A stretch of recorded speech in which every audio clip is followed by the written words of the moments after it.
자, 하나님 말씀 빌립보서 1장 말씀입니다. 우리 빌립보서 1장 말씀 12절에서 21절까지 말씀 우리 함께 보도록 하겠습니다. 우리 한 절씩 교독하고 마지막 절 함께 읽겠습니다. 형제들아, 내가 당한 일이 도리어 복음 전파의 진전이 된 줄을 너희가 알기를 원하노라.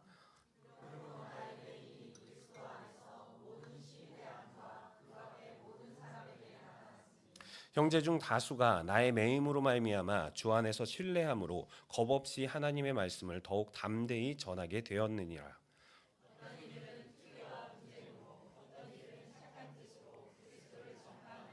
이들은 내가 복음을 변증하기 위하여 세우심을 받은 줄 알고 사랑으로 하나.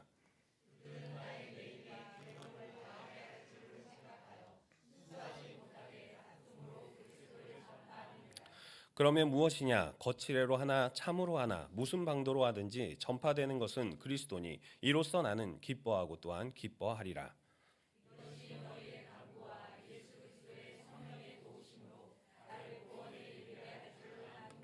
나의 간절한 기대와 소망을 따라 아무 일에든지 부끄러워하지 아니하고 지금도 전과 같이 온전히 담대하여 살든지 죽든지 내 몸에서 그리스도가 존귀하게 되게 하려 하나니 이는 내게 사는 것이 그리스도니 죽는 것도 유익함이라. 아멘. 오늘 말씀 제목은 기뻐하고 또한 기뻐하리라입니다. 우리 한 번 더 옆에 계신 성도님과 인사할까요? 오늘 참으로 기쁘셨습니까? 한번 인사해 보시겠습니다.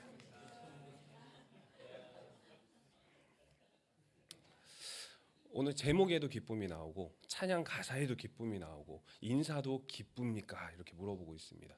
오늘 말씀에도 이런 기쁨이 가득 나옵니다. 그래서 이 기쁨이 무엇인지를 한번 살펴봤으면 좋겠습니다. 근데 우리는 살아가다 보면 기쁘다 느끼는 경우보다 그냥 오늘은 좀 평범하다 느끼는 경우가 대부분이긴 합니다. 이렇게 이 자리에 모여서 같이 예배드리면서 기쁩니까? 기쁘십니까? 물어보기도 하고 우리 다락방 모임에서도 그런 얘기를 하고 또 교회나 아니면 우리가 있는 자리에서 또 아이들한테 놀이공원을 갔다 돌아오면 이렇게 물어봅니다. 오늘 기뻤어? 이렇게 물어보기도 합니다. 특별한 일이 있을 땐 우리는 기쁘다고 얘기할 수 있지만 매일매일 아이들이 학교를 갔다 왔는데 오늘 기뻤니? 오늘은 재밌었니? 라고 물어보면 그 아이들은 뭐 오늘은 좀 평범했어요. 오늘은 좀 안 좋았어요. 라고 다양한 대답을 할 수 있습니다. 근데 인간의 감정은 되게 상대적이라고 합니다. 만약에 이렇게 손등을 때리면 어떨까요? 손등을 때리면 아프겠죠. 그런데 만약에 제가 넘어져서 손바닥에서 피가 막 흐르고 있어요. 그때 손등을 때리면 어떨까요? 네, 손등이 아픈 것보다 이 손바닥에 피를 흘리고 그 상황이 너무나 힘들어서 손등 정도 때리는 건 아무리 소리가 크다고 해도 크게 아픔을 느끼지 못합니다. 이게 인간의 감정의 상대적인 이런 효과라고 할 수 있을 거예요. 우리가 아무리 맛있는 음식과 간식을 처음 먹었을 때 와, 이런 게 있어? 야, 너무 맛있는데? 라고 이 음식을 먹게 됩니다. 그런데 그 음식을 하루 먹고 다음 날도 먹고 그 다음 날도 먹고 계속해서 먹으면 어떨까요? 이제 좀 그만 먹자. 이렇게 될 겁니다. 그런데 돌려서 만약에 우리가 식중독에 걸렸어요. 식중독에 걸려서 한 3일을 하얀 죽만 먹다가 이제 몸이 다 나았대요. 이제 무슨 음식이든 먹어도 된대요. 단계가 있죠. 죽을 먹다가 좀 이렇게 쌀 이렇게 끓인 누룽지 같은 걸 먹다가 이제는 이제 좀 이렇게 얼큰한 것도 먹을 수 있대요. 그러면 그때 그 김치찌개 버글버글 그 냄새, 이런 반응을 기다렸습니다. 이런 맛을 잊을 수 있을까요? 이게 삶의 기쁨이지라고 우리는 생각할 수 있을 겁니다. 제가 20년간 이 부교육자 사역을 하다가 잠깐 쉬었던 적이 있어요. 그런데 그때 제가 예배 부교육자를 하다 보면 모든 행사나 아니면 방송실 사역이나 부서 사역이나 뭐 아니면 예배 스텝을 하거나 여러 가지 일로 분주하잖아요. 그러다가 사역을 내려놨으니까 예배를 딱 드리게 됐는데 야, 예배가 이렇게 즐거운 거구나 새롭게 느껴지더라고요. 그렇죠. 아니 저는 20년을 목회자를 교육자로 있었는데 예배가 이런 거구나 새롭게 느껴지는. 근데 남자들은 공통적으로 그런 상황을 느낄 때가 있어요. 언제냐면 군대 갔을 때. 그죠? 군대 가서 훈련을 받고 머리는 밀고 막 계속 명령하고 막 이렇게 어려운 상황에 첫 예배를 가면 10명 중에 아마 거짓말 조금 못해서 9.5명은 눈물을 흘립니다. 그죠? 반 쪼개서. 예. 눈물을 흘리는 이유가 뭐냐면 너무나 그 하나님이 예배하는 게 기쁨도 있지만 뭔가 자유를 얻은 것 같고 그 예배 현장에 있는 것 자체, 그 냄새를 맡는 것 자체, 군대의 그 남자들의 그 쾌쾌한 냄새가 아닌 곳에서 벗어남 자체도 너무나 감동이 되지만 또 동시에 우리가 하나님을 예배할 수 있다는 그 감동, 내 첫 예배, 첫사랑을 회복한 듯한 그런 감사, 감동이 넘칠 수 있다라고 볼 수 있습니다. 우리의 감정이 이처럼 매우 평범한 일상일지라도 우리가 처한 상황과 환경에 따라서 감격이 되고 또 기쁨이 될 수도 있습니다. 자, 그러면 오늘 이 시간 이곳 함께 예배드리는 것이 지금 나에게 감동이 되고 계십니까? 예배드리고 나오는 게 너무 기뻤어. 찬양하고 나니까 이 자리에 나오는 거 너무 추웠지만 일하고 너무 피곤했지만 이걸 끝나고 집에 돌아가는 길도 너무 추울 것 같고 어려울 것 같지만 그래도 너무 기쁘다 이렇게 느껴지십니까? 네. 제가 앞에 이렇게 열심히 깔았는데 좀 그렇지 않네요. 이런 얘기를 기대했는데 자, 우리가 하나님께 예배드리는 감동을 만약에 잊어버리고 평범한 일상 같은 그죠? 우리가 수요일 날 그 새벽 예배에 계속 나오다 보면 평범한 일상 같이 느껴질 때 그때는 오늘 이 말씀에 나오는 오늘 찬양했던 기쁨과 같이 바울의 이 기쁨을 한번 다시 생각하면서 하나님이 주신 우리 그리스도인들의 기쁨이 무엇인지 우리가 다시 한번 고백했으면 좋겠습니다. 오늘 본문에 먼저 바울은 자신의 신분을 알기에 상황을 알기에 기뻐하고 있다라고 말합니다. 지금 바울은 감옥에서 빌립보 교인들에게 편지를 쓰고 있어요. 바울은 이미 몇 차례 감옥에 갇힌 적이 있습니다.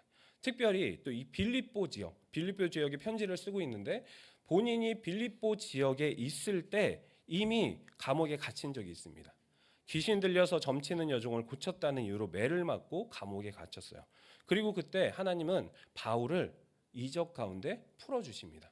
그런데 단순히 풀어준 게 아니라 간수를 구원해 주시고요. 그 가족을 구원해 주시면서 참 복음을 선포하는 경험, 또 그들이 구원받는 이 역사를 경험하게 됩니다.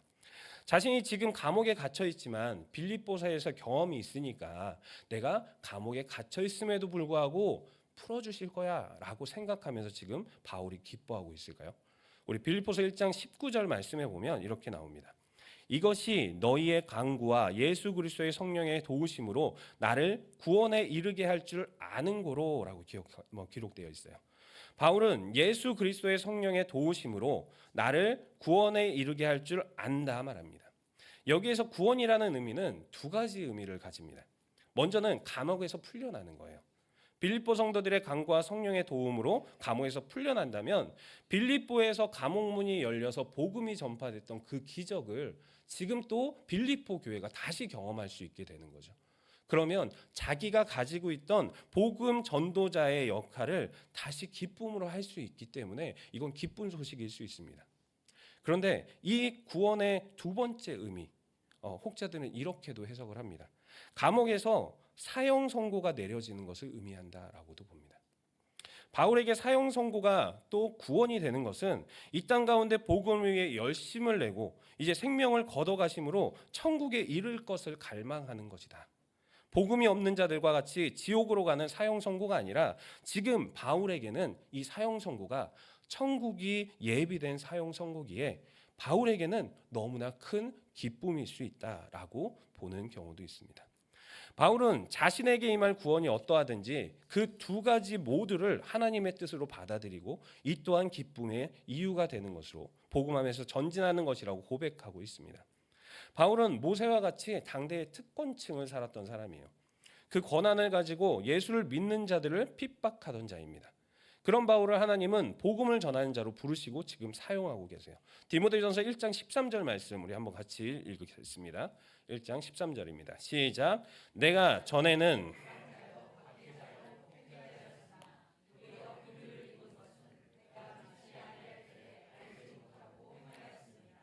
바울은 자신을 비방자요, 박해자요, 폭행자였다고 소개합니다. 그런데 14절 말씀에 가면 그런 자신에게 주의 은혜가 풍성하게 넘쳐났다. 또 15절에 보면 죄인 중에 괴수인 자신을 하나님께서 구원하셨다라고 말합니다. 뿐만 아니라 구원하심으로 끝난 게 아니라 지금 복음 증거자로 세우셨다 고백하고 있습니다. 오늘 읽었던 말씀 뒤에 있는 1장 23절 말씀도 한번 같이 읽겠습니다. 시작. 내가 그 둘 사이에 끼었으니 차라리 세상을 떠나서 그리스도와 함께 있는 것이 훨씬 더 좋은 일이라 그렇게 하고 싶으나. 그런 바울에게 있어서 이 땅의 세상보다 하나님과 함께 있는 것이 훨씬 좋은 것이라고 스스로 고백하고 있습니다. 그러니까 지금 자신에게 이뤄지는 구원, 자신이 이 감옥에서 풀려나는 구원이든 아니면 이 세상을 사형 선고를 받아서 이 세상을 떠나서 하나님 품으로 가는 그 구원이든 자기는 뭐든지 상관이 없다. 그런데 차라리 나는 세상을 떠나서 그리스도와 함께 있는 게 훨씬 낫다. 이 세상 가운데 고난당하고 이 세상 가운데 사명을 다하면서 열심을 내는 것도 좋지만 자기는 이것도 상관이 없다라고 얘기합니다. 뒤에 이어서는 바울은 얘기해요. 내가 예수님과 함께 있는 게 좋지만 그럼에도 이 땅 가운데 다시 살아가는 것, 복음을 전하는 것, 큰 열매를 위해서 이 또한 좋다라고 이야기하고 있습니다. 바울이 자신의 상황, 감옥에서 사형 선고를 기다리고 있음에도 기뻐할 수 있는 것은 본인이 죄인 중에 괴수였던 그 자신이 하나님께서 나의 신분을 죄인 괴수에서 천국을 약속받은 하나님의 자녀로 불러주신 그 은혜가 너무 크기 때문에 그는 지금 이 상황이 기뻐할 수밖에 없다라고 얘기하는 거예요. 자신은 괴수였습니다. 박해자였습니다. 많은 권한과 많은 힘과 많은 물질과 많은 권세를 가지고 있었음에도 누리지 못했던 참된 기쁨을 지금 내가 괴수였던 내가 하나님을 믿음으로 인해서 그 불러주심을 통해서 그죠? 바울이 스스로 믿은 게 아니라 하나님이 택해서 이끌어 주심을 통해서 그 신분이 바뀌었는데 내가 죽은들을 어떠하리? 하나님과 함께 할 수 있는데 그것이 나에게 기쁨이 되지 않겠나라고 고백하고 있는 것입니다. 두 번째로 바울이 기뻐하는 것은 자신이 당한 일을 빌립보 교회가 알기 때문이라고 얘기합니다. 자, 요즘 자녀들을 키우는 부모들은 자식들이 나처럼 고생하지 않았으면 좋겠다라는 생각에 고생이 될 만한 것들을 치워주려 노력하곤 합니다. 분명히 우리가 어려서는 그 칼로 이렇게 과일 깎기도 많이 했었던 것 같아요. 그래서 추수감사주일 하면 이렇게 쫙 이렇게 사과를 놔두고 우리 성도님들 중에 대표가 나와서 안 끊기고 사과 깎기 대회 그런 거를 했었던 것 같아요. 그리고 사과를 예쁘게 깎기, 뭐 토끼 모양 뭐 이런 거. 그런데 이게 작년부서만 한 게 아니라 교육부서에서도 그런 일들이 있었던 것 같습니다. 그리고 요리를 하는 경우나 아니면 불을 사용하는 경우, 그리고 저희가 어려서 집에서는 부모님들이 다 일을 나가셨기 때문에 제가 정확히 기억은 못하지만 초등학교 저학년 때 분명히 라면을 끓여 먹었던 기억이 있어요. 저희 형과 라면을 끓여 먹었는데 제가 끓이는 날 물을 많이 넣었다고 형이 안 먹겠다 그래서 제가 울면서 라면을 먹었던 기억이 있습니다. 아주 슬픈 기억이었어요. 불은 라면, 물 많은 라면 제가 싫어하거든요. 그래서 그런 기억이 있었는데 저희는 분명히 그렇게 자랐어요. 그런데 요즘 아이들은 어떨까요? 칼 손에도 대면 안 되고요. 불 근처에도 오면 안 됩니다. 너희들은 다치면 안 돼. 혹시라도 기스가 나면 안 돼. 그러니까 그런 건 다 내가 할게. 너희들은 뭐만 해? 공부만 해. 그러면 돼. 너희들은 먹기만 해. 내가 다 준비해 줄게. 이게 우리들이 자녀를 양육하는 요즘의 모습이 아닌가 싶습니다. 그런데 과연 이런 교육이 자녀들에게 얼마나 득이 될 수 있을까요? 제가 군교회 전도사로 사역할 때 그 군단사령부 교회다 보니까 거기에는 대대군종이라고 각 대대의 군종들이 한 열 몇 명, 그다음 군단 군종이라고 군종일만 하는 친구들이 있었어요. 근데 이 대대군종은 자신이 뭐 행정병이면 행정병일을 일주일 내내 하고 보초도 다 쓰고 청소도 다 하고 일을 다 하다가 주일에 와서 섬기는 일을 하는 사람들이고, 그리고 군단 군종은 교회 행정일을 하고 교회 예배를 서포트하는 일이 본인의 업무예요. 그런데 어느 날 제가 전도사니까 그 군단 군종이 저한테 와서 고민이 있다. 그래서 그 고민이 뭐냐? 그랬더니 요즘에 선임들이 너무 힘들게 한다. 뭐가 그렇게 힘드냐? 그랬더니 자기가 새벽 예배 때문에 새벽 5시 예배를 내려온대요. 근데 3시 반 정도에 일어나서 이렇게 준비하고 내려오는데, 그러고 나서 예배가 끝나면 6시 정도 되는데 선임이 6시에 부대에 복귀해서 점호를 받고 청소를 하고 다시 내려가라고 했다는 거예요. 제가 들으면서 이게 왜 힘들지라는 생각이 있었어요. 왜냐면 저도 그 부대에서 병사 생활을 했는데, 병영 생활할 때 저는 새벽 2시까지 새벽 근무를 쓰고, 총을 들고 근무를 쓰고 4시에 일어나서 새벽 예배를 갔다가 5시 반에 뛰어 올라와서 점호를 받고 분명히 군 생활을 했거든요. 그런데 이 친구는 이게 너무 힘들다는 거예요. 그래서 이 선임을 놓고 어떻게 기도해야 될지 모르겠다, 막 이런 얘기를 하더라고요. 근데 그 당시에 대대 군종들도 있잖아요. 대대 군종들도 열심히 자기 해야 될 복무를 다 하고 새벽 예배에 나오려면 잠을 줄여서 나와야 되는 거죠. 그리고 자기가 휴가로 나갔어도 자기가 교회를 섬기고 싶으면 휴가 때도 복귀해서 이렇게 복무를 해요. 그런데 이 친구는 6시에 딱 해서 복귀를 하면 되는데 6시부터 7시 반까지 자야 되거든요. 부대에서, 그 교회 사무실에서. 그런데 그걸 복귀하겠다고 자기 너무 힘들다는 거예요. 그러면서 제가 느낀 게, 이게 온실 속 신앙생활을 하고 있구나. 군 생활을 하는 게 아니라 온실 속 신앙생활을 하면서 이것도 힘들다고 얘기할 수 있구나. 그러면 속으로 무슨 생각을 했을까요? 그죠? 그 생각을 했습니다. 지금 생각하시는. 자, 그죠? 그 생각을 했습니다. 우리는 부모의 하나님이 아닌 그 나의 하나님을 가져야 된다고 아이들한테 얘기를 합니다. 그리고 동시에 아이들은 나의 하나님을 가져야 된다, 나의 하나님이 있어야 된다라고 얘기하지만, 그 아이들이 힘들고 어렵고 우리가 하나님을 만났을 때 겪었던 그러한 고난, 역경을 경험하기보단 그냥 나의 하나님만 가지라고 얘기를 하고 있지 않나 싶습니다. 칼빈은 기독교 강요에서 사도행전 14장 22절을 근거해서 이렇게 얘기합니다. 14장 22절은 제자들의 마음을 굳게 하여 이 믿음에 머물러 있으라 권하고, 또 우리가 하나님의 나라에 들어가려면 많은 환난을 겪어야 할 것이라고 하고 이렇게 기록하고 있어요. 그래서 칼빈은 그리스도께서 고난 끝에 영광에 들어가셨듯이 우리도 많은 환난을 겪어야 할 것이다라고 말합니다. 그리스도의 이름을 위하여 받는 고난을 예수님의 흔적을 가지는 것이요, 그의 죽음을 우리의 몸에 짊어지는 것이라고 말합니다. 또 아우구스티누스는 하나님의 도서에서 이렇게 얘기합니다. 유일하시고 진정한 최고신을 거룩하고 성실하게 예배하는 사람들도 마귀들의 잡다한 시험과 속임수를 받지 않도록 안전한 것은 아니다. 이 연약한 장막에서 사악한 나날을 보내는 동안 이 불안한 상태에도 그만한 쓸모가 있기 때문에 고난이 있다라고 말합니다. 그 고난은 평화가 완전하고 절대로 안전한 그곳을 더욱 갈망하도록 우리를 자극하는 것이라고 설명합니다. 쉽게 말하면 천국을 소망하게 하는 것, 그것이 고난이다라고 아우구스티누스가 하나님의 도성에서 말하고 있는 겁니다. 그런데 우리는 우리 자녀들이 아무런 고통과 어려움도 실패도 없이 그저 천국의 소망을 가지고 나의 하나님을 가지고 살아가기만 바라고 있는 모습이 보여지지 않습니까? 이사야 29장 1절 말씀에 보면, 슬프다 아리엘이여 아리엘이여 다윗이 진친 성읍이여 해마다 절기가 돌아오려니와 라고 기록하고 있습니다. 여기서 아리엘이 언급되는데, 아리엘은 본문의 문맥상 번제단으로 해석할 수 있습니다. 이 29장 말씀에 쭉 보면 아리엘, 곧 번제단은 하나님께 나아갈 때 우리의 죄를 대신하여 제물을 태우는 곳이다라고 나오는데, 이곳에선 어떤 냄새가 나겠습니까? 하나님께 드리는 향기 나는 제물이니 불에 타는 제물에서는 좋은 향기가 나겠습니까? 아니죠. 불에 타는 그 제물에서는 고기 탄내, 그리고 썩은 내, 그리고 잡다한 피냄새, 우리가 그냥 맡았을 때는 거부감이 있는 그런 냄새가 날 수밖에 없습니다.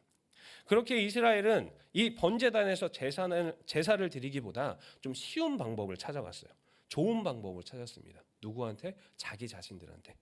피가 흐르고 탄내가 나는 혐오감이 드는 것보다 좋은 방법, 주변에 있는 이방신들을 모셔왔습니다. 그리고 이방신들을 통해서 동물을 죽이기보다 돌을 하나 몸에 간직하고, 돌을 하나 세워놓고, 나무를 하나 깎아놓고, 그것을 통해서 내가 하나님을 경배한다라고 생각을 바꾸게 된 거예요. 뭐 때문에? 냄새나고 힘들고 어려운 걸 없애고 좀 편하게, 좀 좋은 향기로운 이런 제사를 드리게 하기 위해서. 그들은 이제 더 이상 제물을 태우지 않는 번제단을 꽃으로 장식했습니다. 아름답죠. 그 번제단 너무나 아름다울 거예요. 돌, 꽃, 그 옆에는 풀도 있고 더 이상 피도 안 흐르니까 냄새도 좋고 또 거기에 더 좋은 것, 더 아름다운 걸 쌓아갈 수도 있습니다. 그런데 정말 이게 좋아 보일까요? 하나님은 이러한 행위를 기뻐하지 않으셨습니다. 그리고 그들에게 말씀하셨겠죠. 너희들이 하는 행위 내가 받지 않을 거다. 기뻐하지 않을 거다. 너희 아리엘, 이스라엘 모두 심판이 있을 거다. 선언하게 됐을 겁니다. 이렇게 본연의 역할을 잃어버린 제단이 필요 없는, 가치 없는 것이 되어진 것 같이 그리스도의 흔적이 없는 신앙은 가치 없는 남의 신앙일 뿐인 것입니다. 그러나 바울은 빌립보 교회가 그렇게 되지 않기를 바랬습니다. 사도행전 16장 12절 말씀에 보면 빌립보에 이르니 이는 마게도냐 지방의 첫 성이요 그리고 또 로마의 식민지라라고 얘기합니다. 당시 빌립보 교회는, 빌립보 지역은 마게도냐의 첫 번째 되는 성이라고 기록합니다. 이게 단순히 마게도냐에 들어가면 처음 만났던 성이다라는 게 아니라 마게도냐 지역 전체에서 첫 번째 으뜸되는 성이라는 말입니다. 그래서 로마 식민지라는 게 우리의 일제치하처럼 뭔가의 지배를 받는 게 아니라 로마의 모든 권한을 그 백성들이 누리고 있었다라는 의미를 가지고 있어요. 그러니까 이 빌립보는 로마와 동등한 대우, 동등한 문화, 동등한 사회, 동등한 경제뿐만 아니라 그들이 죄를 지었을 때도 로마인과 동등하게 심판을 받을 정도의 모든 권한을 누리고 있던 사람들입니다. 그런데 그들에게 바울이 처한 이 복음이 전해지면 어떨까요?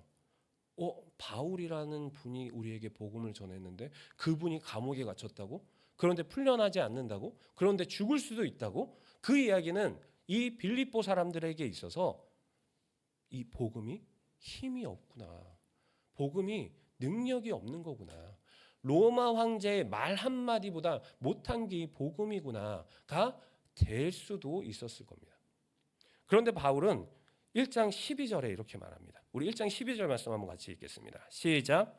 형제들아 내가 당한 일이 도리어 복음 전파에 진전이 된 줄을 너희가 알기를 원하노라. 내가 당한 일을 도리어 그것이 복음 전파에 도움이 된 것을 알기 원한다 말씀합니다. 그가 고통과 고난을 당하고 있음이 사도행전 14장 말씀과 같이 우리가 하나님의 나라에 들어가려면 많은 환난을 겪어야 할 것이다 라는 말씀에 증거가 되고 있음을, 이를 통해서 자신이 전한 복음이 참된 것의 확증이 됨을, 내가 감옥에 갇힌 것이 이게 참된 복음, 로마인들이 싫어하고 우상을 숭배하는 자들이 싫어하는 진실된 복음이기 때문에 내가 지금 이곳에 갇혀 있다라는 걸 보여주는 것이다 라고 선언하고 있는 것입니다. 빌립보 교회가 온실 속 성도가 아니라 꽃으로 전장한 번제단에 모여있는 성도들이 아니라 참된 복음으로 그리스도와 함께 죽는 것도 유익함으로 고백하는 성도들이 되어질 수 있음에 그들이 나의 연약함을 듣고 있고 알고 있기 때문에 나는 기뻐한다라고 바울은 선언하고 있는 겁니다. 마지막으로 바울이 기뻐하는 것은 그의 삶이 하나님을 드러내는 삶이기 때문입니다. 복음 전도는 바울에게 있어서 기쁜 사명을 감당하는 일입니다. 그러나 그 사명이 아무리 기쁘다 해도 그 여정은 매우 힘든 일이었습니다. 복음을 전하다 투옥도 당하고요. 돌에 맞아서 죽을 뻔하기도 하고 담을 타고 도망치기도 하고 또 쫓아오는 사람을 뒤에서 피해서 도망을 했는데 거기까지 쫓아오니 또 달려서 도망하기도 합니다. 그리고 자기가 복음을 전하면서 미리 복음을 전했던 사람들을 또 만나고 싶고 대화하고 싶고 교제하고 싶은데도 그들을 찾아갈 수 없는 바울의 모습을 발견하게 됩니다. 바울도 부유하게 살았어요. 자기가 많은 것을 누리며 살았습니다. 자기가 얘기하면 사람들이 모두 자기 말을 듣는 그런 권한을 가지고 있는, 권위를 가지고 있는 사람이었어요. 그런데 이제 복음을 위해서 힘쓰다 보니까 맞기도 하고 때리기도 하고 사람들이 괴롭히기도 하고 심지어는 내가 먹고 살아야 되니 천막도 지고 자기가 해야 될 모든 노력과 힘을 다해서 나아가는 사람이 바로 바울이었다라는 겁니다. 복음을 전하는 게 쉽지 않았다라는 거예요. 그런데 지금은 어떻습니까? 빌립보서 1장 15절의 말씀에 보면 어떤 이들은 투기와 분쟁으로 어떤 이들은 착한 뜻으로 누구를 전파하니? 그리스도를 전파하니. 시기하고 다투면서 그리스도가 전파되고 있답니다. 그리고 빌립보서 1장 18절에도 보면 그러면 무엇이냐? 거칠애로 하나 참으로 하나 무슨 방도로 하든 전파되는 것은 그리스도니 이로써 나는 기뻐하고 또한 기뻐하리라. 거칠애로 하나 참으로 하나 열심으로 하나 허투루 하나 내가 감옥에 있어서 그리고 할 수 없어서 간절함을 하나님한테 기도만 하고 있으나 그리스도가 전파되고 있다는 거예요. 얼마나 신이 나겠습니까? 자기가 그렇게 힘들게 걸어 다니고 병도 걸리고 배를 타고 가다 무너지기도 하고 쓰러지기도 하고 다치기도 하고 사람과 만나서 다투고 자기가 사랑했던 자기를 인도했던 그런 사람들과 또 말다툼도 해야 되는 그런 상황들, 선교 현장에서 일어나는 그 모든 걸 경험하면서도 자기 힘으로 열심히 할 때는 이루지 못했던 것, 지금은 감옥에서 하나님만 바라고 있는데 하나님이 술술술 풀어가신다. 얼마나 신이 나겠습니까? 그것이 바로 감옥에 갇혀 있는 바울이 기뻐할 수밖에 없는 이유라고 오늘 말씀하고 있습니다. 사도 바울은 로마 감옥에서 판결을 기다리고 있는 불안과 두려움 속에 있을 수 있습니다. 그러나 그 상황과는 별개로 죄인 중에 괴수인 자신을 부르사 증거자로 세우신 하나님의 사랑에 지금 기뻐하고 있습니다. 내가 처한 상황보다 크신 하나님의 은혜로 기뻐하고 있는 것입니다. 또한 자신에게 그리스도의 흔적이 있는 것과 같이 빌립보 교회가 그리스도의 흔적을 가지며 자신들의 하나님을 경험하고 복음으로 인해 환난을 겪으며 이겨낼 모습을 생각하면, 그리고 이겨내고 있는 그리스도의 흔적이 그들의 삶에 새겨지고 있는 모습을 생각하면 기뻐할 수밖에 없는 것입니다. 마지막으로 자신이 그토록 열심히 행하던 복음의 전파가 나의 노력과 나의 힘과 나의 모든 것을 들여서 행하고 있던 그 열심으로 행했던 복음의 전파가 자신이 감옥에 앉아 있는데 하나님만 바라보고 있는데 자연스럽게 내가 다닐 때보다 더 큰 능력으로 전파되고 있는 것, 그것이 기뻐할 수밖에 없는 바울의 고백인 것입니다. 사랑하는 성도님들, 우리는 오늘 진정으로 기쁘십니까? 우리가 예배드리는 것이, 예배드릴 수 있도록 이곳에 인도해 주심이 우리의 참된 기쁨이 되기를 원합니다. 또 우리의 삶에 그리스도의 흔적이 있고 이 흔적이 우리의 다음 세대, 우리 자녀, 또 내가 섬기고 사랑하는 우리 모든 순원들, 우리 교회 모든 지체들에게 새겨질 수 있음에 기뻐하기 원합니다.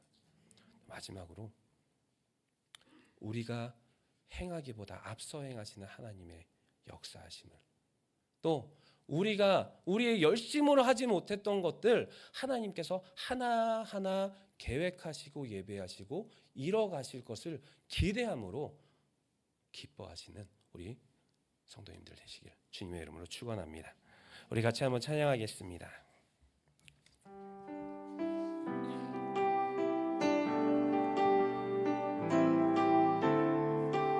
무명이어도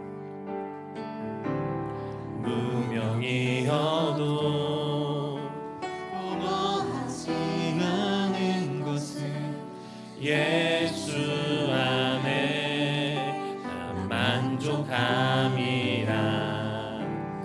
가난하여도 부족하지 않은 것은 예수 안에 오직 나는 부요함이라. 고난 중에도 견뎌낼 수 있는 것은 주의 계획 있기 때문이라. 실패하여도 일어설 수 있는 것은 예수 안에 오직 나는 승리함이라. 난 예수로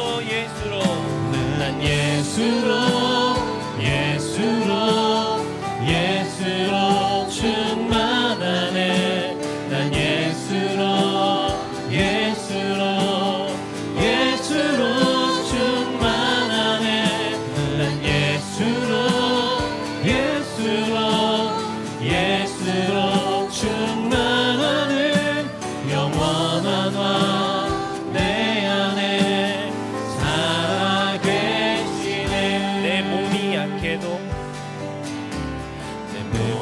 연약해도 낙심하지 않는 것은 예수 안에 완전함이라.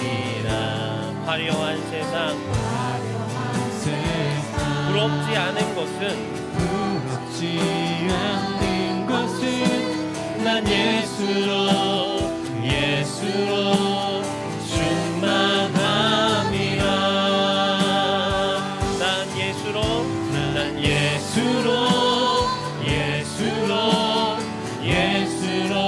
충만하네. 난 예수로 충만하네. 난 예수로 충만하네. 영원한 왕 내 안에 살아계시네. 난 예수로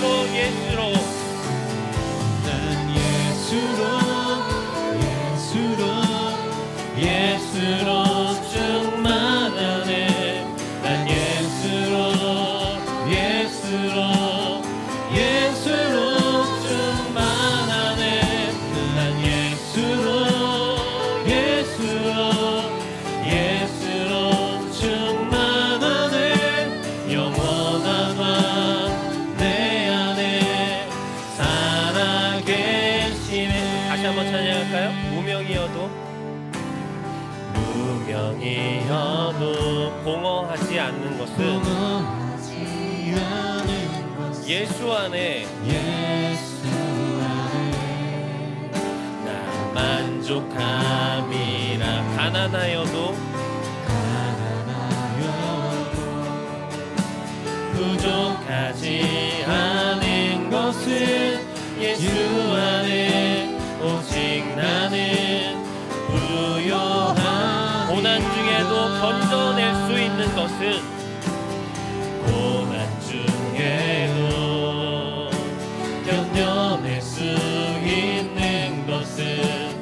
주의 계획 믿기 때문이라. 실패하여도 일어설 수 있는 것은 예수 안에 오직 나는 승리함이라. 난 예수로 충만하네. 난 예수로 충만하네. 난 예수로 충만하네. 영원한 왕 내 안에 살아계시. 영원한 왕 내 안에 살아계시네. 아멘. 우리가 세상 속에서 기뻐하는 이유가 무엇입니까? 세상의 기준과 가치와 생각으로 무엇을 얻음에 더 큰 자극이 있음에 더 큰 결과가 있음에 기뻐하는 것이 아니라 우리가 하나님의 구원의 약속됨에 기뻐하는 성도들 되기 원합니다. 이 시간 우리 같이 기도할 때 우리가 하나님이 구원해 주심에 기뻐하고, 그뿐만 아니라 우리가 가진 그리스도의 흔적을 우리가 자녀들이, 우리의 순원들이, 우리의 모든 교회의 지체들이 그 몸에 가질 수 있음에, 그리고 그 가진 대로 살아감에 기뻐하는 오늘이 되게 해달라고 같이 기도했으면 좋겠습니다. 그리고 마지막으로 또한 하나님께서 우리를 통해 우리의 열심보다 하나님의 계획을 통해 우리를 사용하셔서 역사하심에 기뻐할 수 있는 우리 모든 성도님들 될 수 있게 해달라고 우리 주여 한번 부르고 동성을 기도합니다. 주여. 아버지, 우리가 진정으로 주님으로 기뻐하며 나아가기 원합니다. 세상은 많은 것을 갖는 것이 기쁨의 이유라고 얘기합니다. 또 많은 것을 누리는 것이 기쁨의 이유라고 얘기합니다. 그러나 주님, 내가 고난 가운데 어려움 가운데 진정으로 사지 앞에서도 기뻐하는 것은 하나님이 나에게 주님의 자녀됨을, 주님의 일치심을 허락하셨기 때문인 줄 우리가 고백하며 나아갑니다. 아버지, 내가 연약하지만 내가 실패해도 진정으로 주님 기뻐할 수 있는 것은 예수님으로 충만하기 때문임을 우리가 고백하며 나아가기 원합니다. 아버지, 무엇보다 우리가 우리 몸에 가진 그리스도의 흔적을 우리 자녀들에게도, 우리의 모든 사랑하는 지체들에게도 전할 수 있고, 그들의 삶에도 하나님의 역사를 통하여 하나님의 행하시는 온전함으로 그들의 삶이 그리스도의 흔적이 남고 그리스도를 향하여 나아가는 하나님의 자녀로서 참된 기쁨을 누리며 나아가는 삶이 될 수 있도록 아버지 역사하시고 인도하여 주시옵소서. 주님, 우리는 우리의 힘과 열심으로, 우리의 열정으로 모든 것을 행하고 나아가려고 합니다. 하지만 하나님께서는 우리를 사용하시되 하나님이 예비하시고 계획하신 가운데 우리를 인도하시고 이끄시는 줄 믿습니다. 아버지, 우리는 우리의 힘으로 되지 않을 때, 우리의 열심으로 되지 않을 때, 실패했을 때 하나님 계십니까? 하나님 나 함께 하십니까? 라고 되묻곤합니다. 하지만 하나님, 우리가 우리의 힘으로 행하는 것이 아니라 하나님의 능력을 의지하여 하나님이 행하시는 것으로 나아갈 수 있음을 고백하게 하시고 그것을 신뢰하며 나아가는 자가 되게 하여 주시옵소서. 내가 내 힘으로 나의 기쁨을 위하여 행할 때 내가 실패하면, 하나님의 일이 되지 않으면, 내가 목표했던 것이 이루어지지 않으면 하나님 이게 왜 이럽니까? 라고 외치고 있지 않습니까? 나의 열심이 아니라 하나님의 열심으로, 하나님이 예비하시고 하나님의 앞서가심으로 나를 사용하여 주시옵소서. 우리 모든 성도들이 참된 기쁨을 누리며 하나님께 붙잡혀서 쓰임받는 이때가 되게 하여 주시옵소서. 온전히 그리스도의 이 지심이 우리의 생명 가운데, 우리의 삶 가운데 있으니 내 자신을 죽이고 우리를 십자가에 못 박고 온전히 그리스도를 향하여, 예수님을 향하여 나가는 우리가 될 수 있도록 인도하여 주시옵소서. 우리가 실패했을지라도 고난 가운데서도 견뎌낼 수 있는 건 하나님의 계획하심이 우리 가운데 있는 줄 믿습니다. 우리가 오직 실패하면서도 승리함을 부르짖을 수 있는 건 오직 하나님께서 우리 안에 충만하고 하나님 우리가 동행하심 때문인 줄 고백합니다. 아버지, 우리가 무명하여도 공허하여도, 우리가 가난하여도 부족하여도 우리가 기뻐할 수 있는 것은 우리의 참된 주인이시고 우리를 구원하시는 분, 우리를 붙잡으신 분이 하나님임을 고백하기 때문인 줄 믿습니다. 아버지, 우리의 기도를 들으시고 우리의 연약한 가운데 온전히 하나님을 붙잡고 하나님께 나아갈 수 있는 참된 지혜와 위로와 온전함을 허락하여 주시옵소서. 아버지께 나아가는 우리의 연약함이 하나님께서 보시기에 부족함일지라도 하나님께서 그것을 기뻐하시고 오직 하나님을 의지하며 나아가는 우리의 손을, 우리의 마음과 우리의 발걸음을 기쁘게 받아 인도하신 줄 믿습니다. 아버지, 나의 힘이 아니라 하나님을 의지함으로 하나님만 충만하게 찬양하며 나아가는 우리가 될 수 있도록 인도하여 주시옵소서. 역경과 고난이 있습니까? 아버지, 우리 성도 가운데 힘든 사람들이 있습니까? 아버지, 그들의 삶 가운데 하나님께서 역사하셔서 그들에게 참된 기쁨을 허락하여 주시옵소서. 참된 기쁨이 무엇인지 그들이 아버지 고백하며 나아갈 수 있도록 아버지 인도하여 주시옵소서. 우리는 하나님의 자녀요, 하나님 온전히 천국을 바라며 하나님의 품을 바라며 나아가는 이 세상 가운데 살아가는 우린 줄 믿습니다. 아버지, 이 세상 가운데 우리가 온전히 하나님을 갈망하는 것은 이 세상의 힘듦과 어려움이 우리의 삶 가운데 있음인 줄 고백합니다. 아버지, 온전히 주님을 찬양하며 주님 앞에 나가게 하시옵소서. 아버지를 바라며 주님 앞에 나아갈 때 주님이 베풀어주신 그 은혜를 온전히 누릴 수 있게 하시고 은혜와 평강을 누리며 하나님께서 예비하시고 허락하신 온전한 것들을 누리며 나가며 참된 기쁨으로 선포하며 나아가는 우리가 될 수 있도록 인도하여 주시옵소서. 우리는 아버지 세상의 용기 아직 좋은 자입니다. 아버지, 이 세상을 살아가면서도 하나님이 인도하심을 믿고 의지한다고 말하면서도 그럼에도 불구하고 이 세상 가운데 우리 자신이 다른 사람들이 원하는 것과 같은 것을 따라갈 때가 있습니다. 아버지, 우리의 중심을 붙잡아 주시옵소서. 우리의 시선을 붙잡아 주시옵소서. 우리의 마음을 붙잡아 주시옵소서. 우리가 온전히 하나님으로 만족하고 하나님으로 채워지며 하나님으로 기뻐할 수 있는 우리가 될 수 있도록 인도하여 주시옵소서. 나의 이 고백과 같이, 우리의 이 고백과 같이 우리의 자녀들이, 우리의 가족들이, 우리의 모든 교회의 지체들이, 우리 성도들이, 아버지, 우리 자락과 모든 수도들이 온전히 하나님으로 만족하며 나아갈 수 있도록 아버지 우리를 사용하여 주시옵소서. 우리의 기도를 들으시고 우리의 기도를 통하여 그들의 삶이 온전히 하나님만 집중하며 나아갈 수 있도록 아버지 인도하여 주시옵소서. 주님 구하옵나니 주님의 능력으로 나아가는 자들마다 온전히 주님의 행하심을 경험하기 원합니다. 우리의 힘이 아니라 우리의 노력이 아니라 우리의 한 걸음 한 걸음 우리의 계획이 아니라 하나님의 계획하심과 인도하심과 예비하심과 이끌어주심을 고백하며 의지하며 나아가는 우리가 될 수 있도록 인도하여 주시옵소서. 주님 온전히 주님께 구하옵나니 우리 성탄드림 교회가 온전히 하나님 보시기에 기쁨이 되는 교회가 될 수 있도록 아버지 인도하여 주시옵소서. 주님께서 기쁘게 하신 그 모든 것을 풍성히 누리며 우리 또한 하나님의 기쁨이 되는 교회가 될 수 있도록 아버지 인도하여 주시옵소서. 하나님의 은혜와 평강이 우리 가운데 넘치기를 원합니다. 우리가 세상이 추구하는 그 기쁨을 추구하며 나아가는 자가 아니라 온전히 하나님으로 기뻐하고 하나님으로 만족하고 하나님이 주시는 그 복된 그리고 그 기쁜 소식을 가지고 날마다 그 기쁨을 놓치지 않고 고백하며 나아가는 우리 모든 성도님들 될 수 있도록 인도하여 주시옵소서.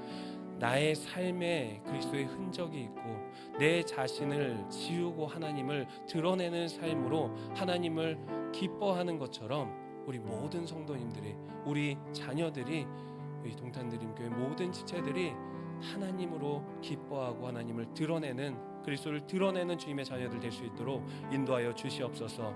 무엇보다 내가 행하고 나의 열심과 나의 계획으로 행하기보다 하나님의 계획을 기대하며 나아가는 자들 되게 하여 주시옵소서. 내가 행하기에 실패하면 넘어지면 내가 하나님의 일을 하고 있는데 잘못되면 이것이 무엇입니까? 한탄하고 낙심하게 되지 않습니까? 하나님, 우리가 우리의 힘이 아닌 하나님의 계획하심을 민감히 듣고 하나님의 뜻을 분별하여 하나님의 말씀대로 따라가는 앞서가시는 하나님을 바라보며 나아가는 우리 성도님들 될 수 있게 인도하여 주시옵소서. 이때 우리가 실패해도 기뻐하고 고난 가운데서도 기뻐하고 하나님의 행하시기에 그 끝까지 승리하게 하시는 하나님의 능력으로 참된 기쁨을 누릴 수 있는 줄 믿습니다. 우리 모든 성도님들이 하나님의 기쁨이 되며 하나님의 기쁨을 위하여 살아가는 우리 주님의 교회가 될 수 있도록 인도하여 주시옵소서. 예수님의 이름으로 기도합니다. 아멘. 우리 주기도로 예배를 마치겠습니다. 하늘에 계신 우리 아버지여, 이름이 거룩히 여김을 받으시오며 나라의 임하옵시며 뜻이 하늘에서 이룬 것 같이 땅에서도 이루어지이다. 오늘날 우리에게 일용할 양식을 주옵시고 우리가 우리에게 죄 지은 자를 사하여 준 것 같이 우리 죄를 사하여 주옵시고 우리를 시험에 들게 하지 마옵시고 다만 악에서 구하옵소서. 대개 나라와 권세와 영광이 아버지께 영원히 있사옵나이다. 아멘.